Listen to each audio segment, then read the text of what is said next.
Olá, crianças! Bem-vindos a mais uma aula de língua portuguesa. Eu sou a professora Luciana e vamos finalizar a nossa sequência hoje de aulas. Mas para isso, vamos aos nossos recadinhos iniciais. Lavar bem as mãos, sentar no local confortável e evitar tocar o seu rosto, ok? E os materiais? Os materiais são aqueles de sempre, o caderno, o lápis, a borracha ou apontador. E lembre-se que no finalzinho da aula passada eu já pedi para você selecionar alguns materiais, que é a folha sulfite, a tesoura, a régua e quando aparecer esse símbolo aí, é sinal que aquela atividade é para fazer o registro. E falando em registro, vamos ao primeiro do dia. Então registre no caderno a data de hoje, língua portuguesa.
A anotação feita? Então, vamos relembrar o que vimos na aula anterior.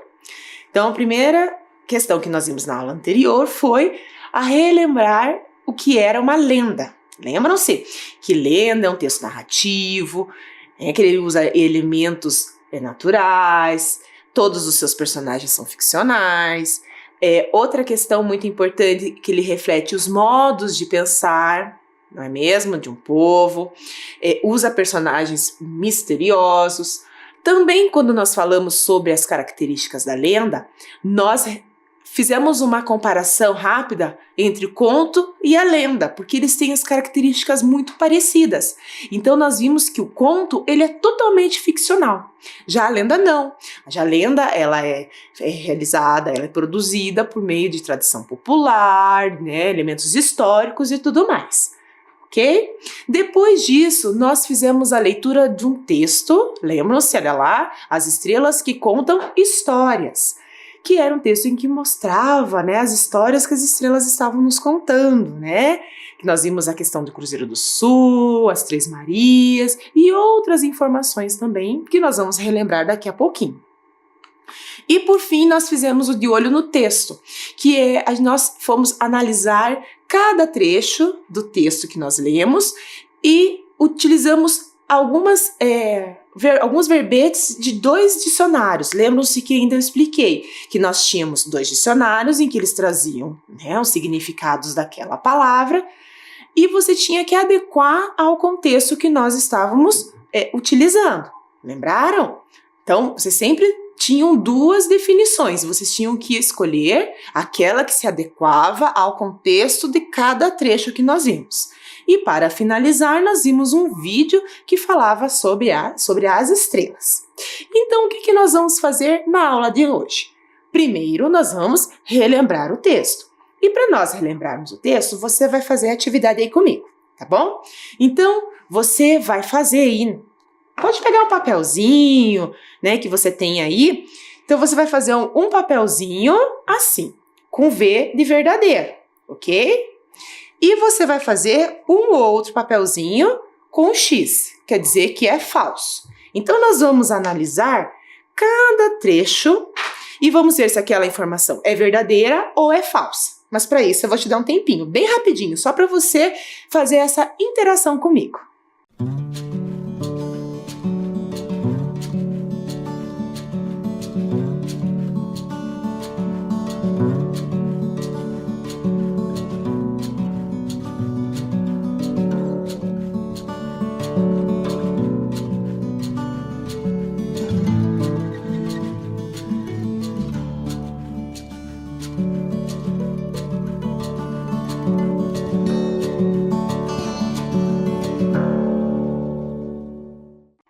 Muito bem. Você já fez seus papeizinhos? O V de verdadeiro e o X de falso. Então, para cada slide que nós vamos ver agora, eu vou dar sempre um tempinho para você pensar se aquela informação é verdadeira ou falsa, ok? Então, vamos para o primeiro. Leia com atenção cada trecho da história, cada trecho do texto, e aí você vai dizer se aquela informação é verdadeira ou falsa.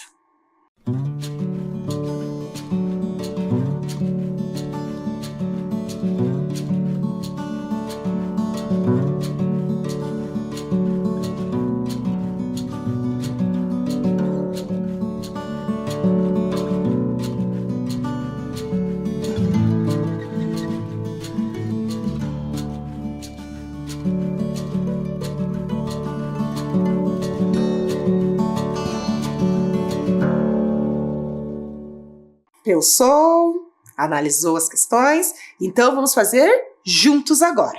Então vem comigo.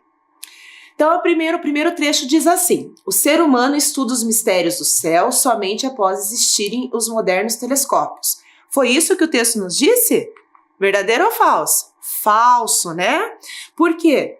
Porque eles estudavam os mistérios do céu antes mesmo de ter os instrumentos. Lembram disso? Né? Que ele se orientava pelas estrelas, ele já observava as estrelas, então muito antes de terem os instrumentos. Olha lá a segunda. As Três Marias fazem parte de Órion, nome de um caçador colocado no céu pelo deus Zeus. Verdadeiro ou falso? Essa informação é verdadeira ou falsa? Olha lá. Verdadeira. Lembra ainda que, conforme nós lemos, ainda eu dei a dica lá, né? Que é o cinturão de Órion. Olha a próxima. Para os gregos e romanos, o cão maior era o guardião de Órion, um cão de guarda. E essa informação é verdadeira também. Muito bem. Vamos analisar agora o próximo slide. Então, você vai ler com atenção e vai sempre pensar se aquela informação é verdadeira ou aquela informação é falsa.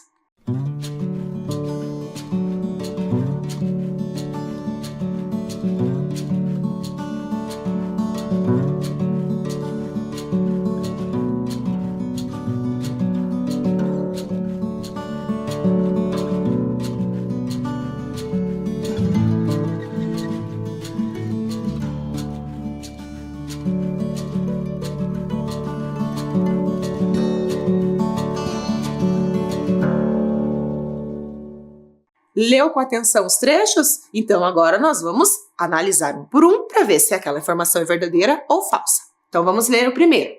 Os nomes das constelações não estão associados a mitos, lendas e costumes das sociedades. Essa informação é falsa. Por que ela é falsa?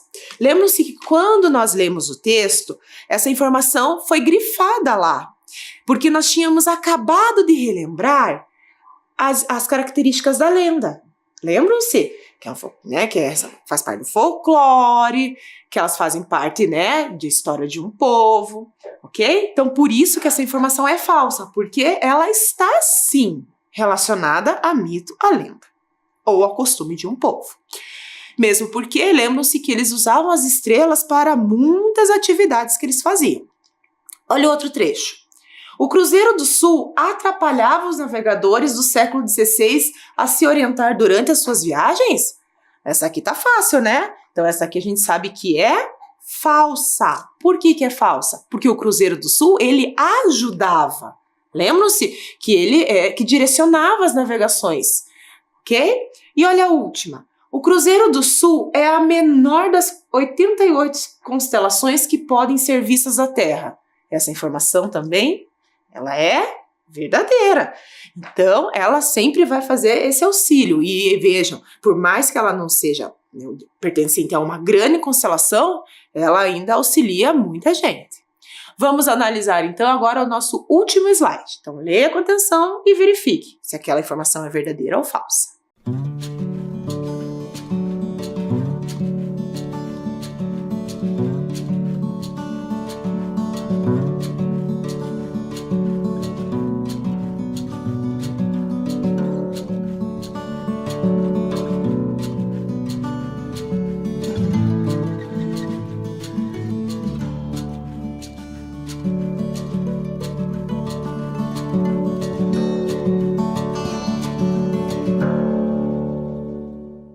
Leu com atenção? Então vamos à correção. Olha o primeiro trecho. Na constelação Cão Maior fica a estrela mais brilhante do céu, Sírius.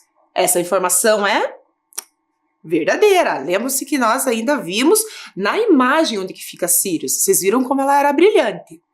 Olha a próxima. Sírius era usado como marcador de tempo pelos egípcios para identificar a chegada da cheia do rio Nilo. Essa informação também é verdadeira. E olha a última. As estrelas não eram usadas para marcar o tempo porque a Terra se move durante o ano todo? Lembram-se que ainda ele disse que a Terra tem um movimento aparente. Lembra que eles falaram do movimento aparente? Lembram-se? Então essa informação é falsa, porque elas são usadas para marcar o tempo. Como que eles faziam para fazer a marcação do tempo antigamente? Um dos jeitos era pelas estrelas. E pensando nisso, afinal, qual é a história que as estrelas nos contaram? Se nós formos relembrar o texto. Então, as estrelas nos contaram 3 histórias. A primeira é sobre as navegações. Então, lembre-se que a partir do Cruzeiro do Sul, eles se orientavam. Então, as navegações eram feitas lá inicialmente pelas naus, que é essa embarcação que você está vendo aí.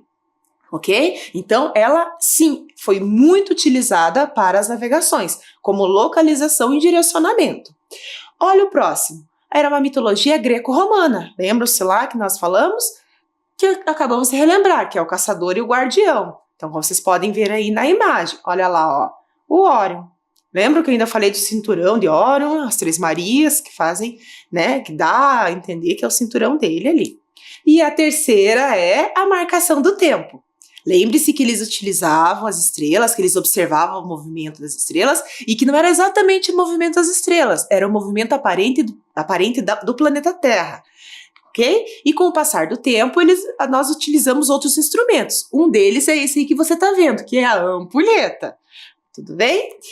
Então, vamos continuar fazendo análise de algumas passagens do texto que nós lemos agora. O que nós vamos fazer? Vamos explorar algumas palavras do texto. Para isso, nós vamos relembrar 3 trechos. Então, leia aqui comigo. Olha o primeiro. Perto de Órion, há uma constelação que você também pode observar, que é o Cão Maior. Consegue imaginar por que ela tem esse nome? Para os gregos e romanos, o Cão Maior era o guardião de Órion, um cão de guarda. Por sua vez, Órion caça o touro e o leão, outros conjuntos de estrelas que ficam bem próximos dele no céu. Olha o segundo trecho. Mas as estrelas não servem somente para marcar o tempo. Quem mostra isso é outra constelação bastante conhecida, o Cruzeiro do Sul. Ela foi muito importante no tempo das grandes navegações, no século XVI, em que os europeus saíam em busca de novas terras e chegaram a lugares como o Brasil. Sabe por quê? E o último trecho, já que falamos do Cão Maior, vale a pena lembrar que nessa constelação fica a estrela mais brilhante do céu, Sírius. Esse astro era usado como marcador de tempo pelos egípcios e servia para identificar a chegada da cheia do rio Nilo. Conta Paulo César Pereira. A cheia era uma época de fertilidade do solo e abundância de peixes para aquele povo que vivia no deserto. Então, vocês observaram que nós temos 3 trechos. Agora eu quero que você observe aí 3 palavras, uma em cada trecho. Olha o primeiro.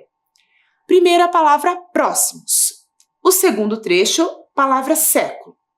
E o terceiro, época. Então, vamos ver mais de perto essas palavras. Então, o primeiro trecho é outros conjuntos de estrelas que ficam bem próximos dele no céu. Então, a palavra próximos. Pensa aí. Ela foi muito importante no tempo das grandes navegações, século XVI. A palavra é século. E a terceira, a cheia era uma época de fertilidade do solo. Palavra época. Então, eu quero que você pense um pouquinho o que essas 3 palavras têm em comum. Leu com atenção as 3 palavras, então? Agora, o que nós vamos fazer? Nós vamos olhar cada uma delas e os detalhes que cada uma delas vai nos trazer. Então, olha a primeira palavra. Então, a primeira palavra é próximo. Tudo bem? Então, o que nós percebemos? Próximo, aqui nós temos um acento. Uma sílaba aqui tem um acento. Olha a segunda palavra. A segunda palavra é século. Então, mesma coisa, olha aqui, ó. Nessa segunda palavra eu também tenho a sílaba acentuada e que também é a primeira, que vocês estão percebendo aqui. Olha a terceira palavra época. Estão vendo? Então, na terceira palavra também nós temos aqui a acentuação na primeira sílaba. Mas é na primeira sílaba? Vamos pensar. Então, nós vamos fazer o quê? Nós vamos separar a palavra em sílabas. Lembra que a gente já trabalhou um pouquinho da divisão silábica em outra aula. Então, a primeira palavra que eu tenho aqui é próxima. Então, ó, mo. Estão vendo? Tenho 3 sílabas. Última, penúltima, antepenúltima. Vai pensando aí, o que será que está acontecendo? Olha a próxima divisão da segunda palavra. Eu tenho a palavra século. Então, ficou século. Viram? Também eu tenho a antepenúltima com acento. Última, penúltima, antepenúltima. E a palavra época. Então, olha aqui, ó. Época. Também tenho 3 sílabas. Última, penúltima, antepenúltima está acentuada. Então, o que nós podemos perceber? Uma regularidade. E para essa regularidade, já que nós estamos analisando a antepenúltima sílaba e que ela tem um acento, que essas palavras são proparoxítonas. E proparoxítono significa que a minha antepenúltima, no caso se e pró, são acentuadas. Então, isso me diz o quê? Por terem a sílaba tônica, a sílaba mais forte na antepenúltima sílaba, são chamadas de proparoxítonas. E todas as proparoxítonas são acentuadas, seja pelo acento agudo, seja o acento circunflexo. E acento circunflexo é o nome correto, porque muitas vezes a gente fala que é o chapeuzinho, e não existe o chapeuzinho na acentuação, é acento circunflexo. Vejam os exemplos: próximo, século e época. Então, próximo está acentuada a antepenúltima sílaba, pró. Século, antepenúltima sílaba, sé. E época, antepenúltima sílaba, é. Tudo bem? Então, agora acompanhem comigo outras palavras que agora você vai pensar aí também. Então, veja. Eu tenho lá agora a palavra ginástica. A próxima, indígena. Simpático. Mínimo. Tônica. Bússola e anônimo. O que você vai fazer com essas palavras? Você vai fazer a mesma coisa que fizemos aqui. Primeiro, você vai separar cada uma em sílabas. Depois, você vai circular a sílaba tônica. Tudo bem? Então, agora é com você.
Muito bem. Anotaram as palavras, fizeram a separação silábica delas e identificaram a sílaba tônica? Muito bem. Então, agora, para nós fazermos a correção, nós vamos relembrar que nós não temos só a antepenúltima sílaba acentuada, lembram-se? Ou a antepenúltima sílaba tônica. Nós também temos que lembrar que quando for a última sílaba tônica, nós chamamos de oxítona, que é a sílaba mais forte. Quando nós tivermos a antepenúltima, nós chamamos de paroxítona, que é a sílaba tônica, a sílaba mais forte, ok? E a proparoxítona, que a gente é o que nós estamos vendo hoje, que é a antepenúltima sílaba tônica, ok?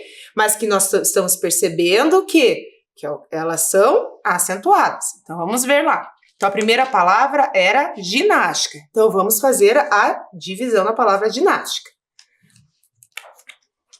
Então, ginástica tá aqui, ó. Vamos começar de trás para frente, né? Então, a última.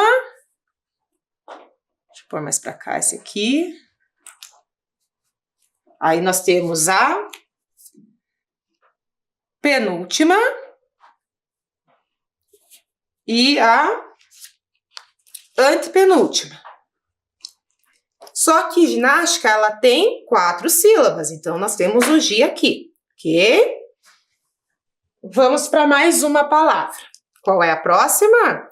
Indígena. Começando lá de trás, ó. Última. Penúltima. Antepenúltima. E também a palavra indígena tem quantas? 4 sílabas. Olha que nós estamos percebendo que a antepenúltima também está acentuada. Você fez aí? Então, corrija. Próxima palavra, simpático. Vamos começar de trás para frente de novo, ó. Última. Penúltima. Antepenúltima e a 4ª sílaba, ok? Então, também tem 4 sílabas.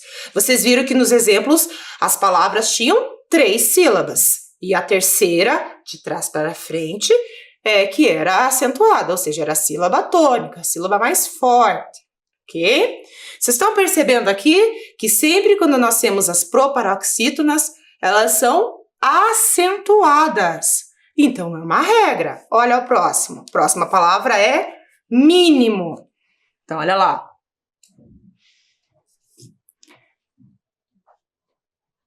Mesma coisa. Olha aqui, ó. Aqui tem 3 sílabas. A antepenúltima, que tem um acento. A próxima palavra, tônica. Então, a última sílaba, veja se você fez a separação silábica certinha. E lembre-se, toda vez que eu fizer a separação silábica, eu uso hífen. E a última, antepenúltima, tô. Então, de novo. E vejam que eu já tinha falado que não é só acento agudo, também o acento circunflexo. Próxima palavra, anônimo. Mesma coisa. Ó, estão vendo?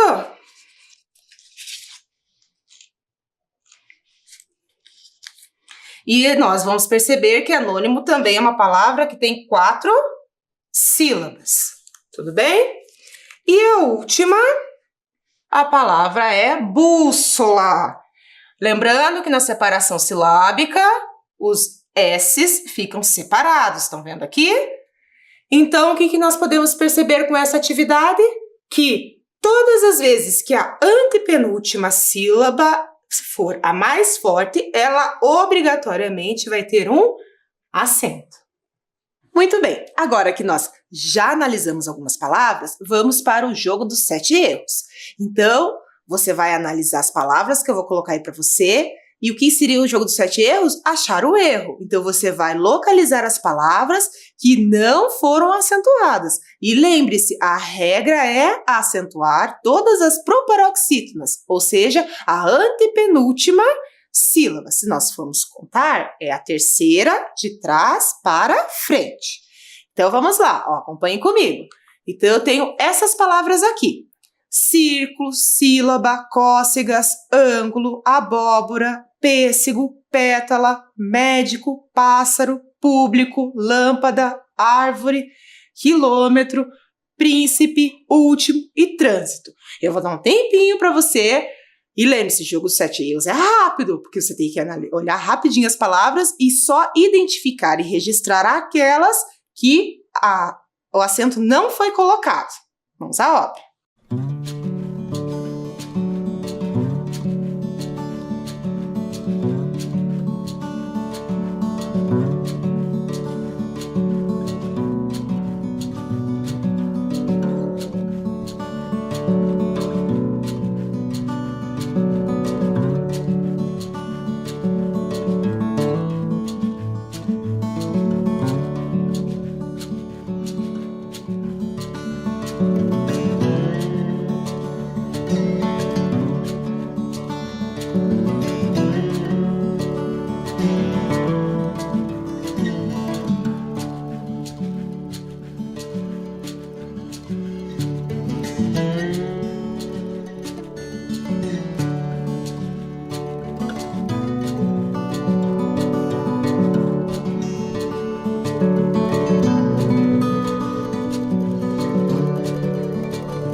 Pensou, olhou com cuidado, lembrou da regra? Então vem comigo para a gente corrigir juntos.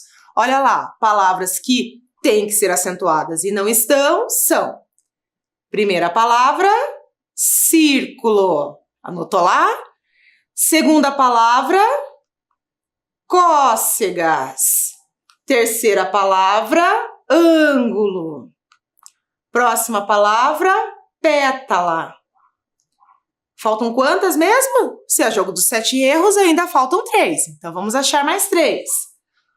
Olha a próxima lá. Público.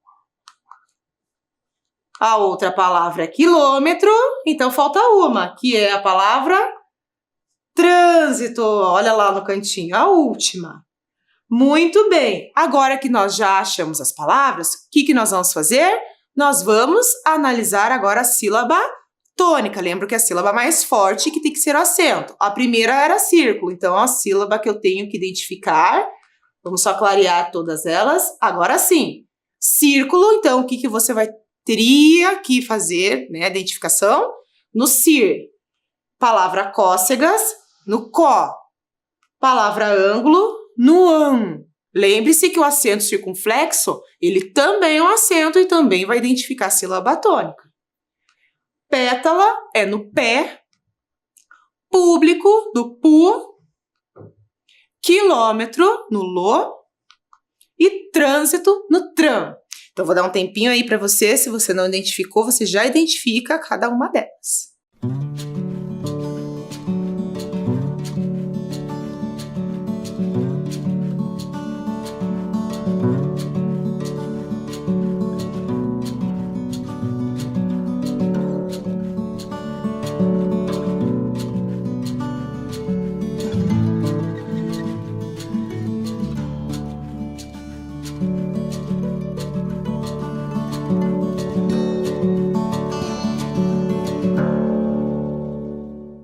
Pronto, circulou todas as sílabas tônicas, então vamos fazer o registro da regra para a gente não esquecer. E lembre-se, sempre que precisar, você vai rever no seu caderno. Então, olha lá a regra. Todas as palavras proparoxítonas são acentuadas, seja com acento agudo, seja com acento circunflexo. Anote e não esqueça.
Anotada a regra? Então não esqueça, toda vez que você sentir dúvida, volta, veja os exemplos e releia a regra. E para nós encerrarmos a nossa aula hoje, vamos para o Comparando Textos, que é aquele momento em que nós vamos fazer o quê? Vamos analisar os dois textos que nós lemos. O primeiro, 12 lendas brasileiras. O outro texto, Estrelas que Contam Histórias. Mas antes, para que nós façamos isso, eu vou pedir para que você pegue, lembra a folha sulfite lá que eu pedi lá no início da aula? Você vai pegar essa folha, vai dobrá-la ao meio, assim, tudo bem? Então, você vai dobrar ela ao meio, ok? Vai fazer o que com ela? Vai cortar. Lembra da régua da tesoura? Você pode usar, mas se você vê que não precisa usar, você pode cortar ela na mão mesmo, sem problema nenhum, tá bom? Então, você vai ficar com duas partes. Estão vendo aqui, ó? A primeira e a segunda. Tudo bem? Então, o que nós vamos fazer primeiro? Nós vamos analisar várias questões sobre os textos. E, no final, nós vamos usar essas duas partes para fazer o registro, como se fosse 2 livretos, para que nós possamos sempre relembrar algumas informações. Então, vamos lá para o primeiro? Primeira informação. Nós temos 12 lendas brasileiras, Estrelas que Contam Histórias. Quem escreveu 12 lendas brasileiras? Isso, Clarice Lispector. E quem escreveu Estrelas que Contam Histórias? Ciência Hoje da Criança. Ok? Muito bem, vamos para o próximo. Próxima pergunta para a gente relembrar. Qual era o tema ou o assunto do texto? 12 lendas brasileiras falava sobre o surgimento das estrelas. E o outro texto, Estrelas que Contam Histórias, falavam sobre estrelas que contam histórias. Ok? Próximo. A próxima questão é essa aí que você está vendo. Qual é a finalidade do texto? Ou seja, para que ele foi escrito? Então, a lenda foi escrita para explicar acontecimentos misteriosos. E Estrelas que Contam Histórias para informar sobre um assunto. E lembre-se, a finalidade da narrativa é para a gente se entreter, né? Para a gente conhecer também um pouquinho mais as histórias que nós temos dos povos indígenas, africanos, portugueses, seja ele qual for. Para conhecer um pouquinho mais o modo, os jeitos daquela população. Próxima questão. Qual texto é literário, qual texto é jornalístico? Esse está fácil. Texto literário, 12 lendas brasileiras. E texto jornalístico, Estrelas que Contam Histórias, porque ele está nos informando. Agora, pense aí. Qual texto explica um fenômeno natural? Nós falamos um pouquinho no início da aula de hoje também. Fenômeno natural, quem explica é 12 lendas brasileiras. Por quê? Porque a característica da lenda é essa. Tudo bem? Agora nós vamos para a nossa próxima pergunta. É possível afirmar que ambos os textos apresentam uma linguagem bem-humorada ou de fácil compreensão? Lembrando, nós ficamos rindo, deu vontade de rir quando a gente estava lendo tanto um quanto outro texto? Não. Então, os textos são fáceis compreensões. Por quê? Porque quando eu li o texto, foi fácil de eu entender cada elemento que ele nos trouxe, cada informação que ele nos trouxe. E a última pergunta. O público-alvo é 12 lendas brasileiras e Estrelas que Contam Histórias. Apenas os astrônomos vão ler esse texto? Ou todas as pessoas podem ler? Sim, porque todas as pessoas podem ler. Porque o texto é tranquilo, uma linguagem fácil, que qualquer pessoa pode ler e entende muito bem. Mesmo que o segundo texto que nós lemos, ele esteja numa revista, no site direcionado à divulgação científica, mas a linguagem foi muito tranquila. Tudo bem? Então, o que nós vamos fazer agora? Eu vou dar um tempinho para você fazer o registro de cada um.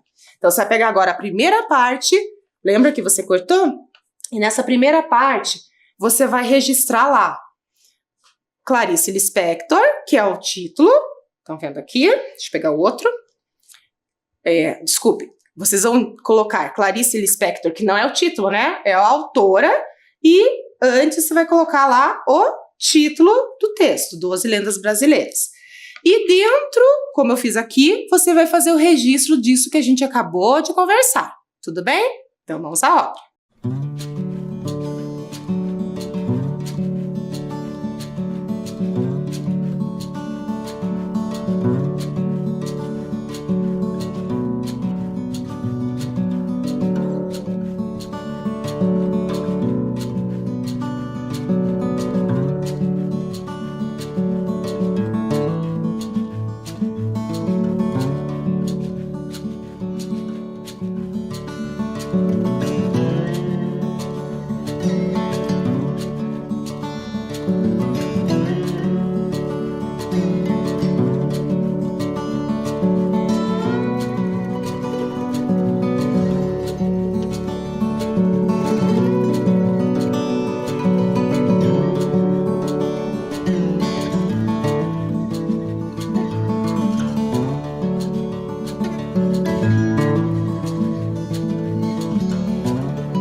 Registro feito, agora você vai fazer a mesma coisa com a segunda parte. Registrar o título do texto e o autor do texto. Tudo bem?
Livrinhos prontos? Então você guarde aí. E chegamos ao final de mais uma aula, de mais uma sequência de aulas. Então eu estou indo, se cuide e até a próxima sequência.